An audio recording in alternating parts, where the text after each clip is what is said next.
আসসালামু আলাইকুম। দেখেন আমি পাট বুনবো বলে চাষ দিতেছি জমিতে।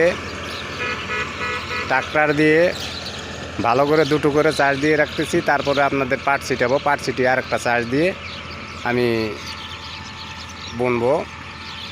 যখন জ্বালায় বা যখন বড় হয় তখন অবশ্যই আপনাদেরকে দেখাবো।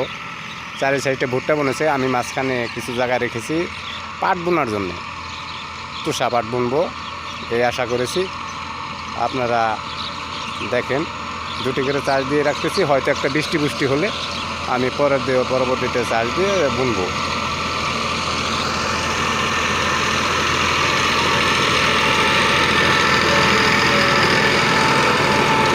এইভাবে চাষ না দিলে আপনার যে আগাছা আছে তা চালিয়ে যেতে পারে, এই জন্য আমি দুটি করে চাষ দিতেছি।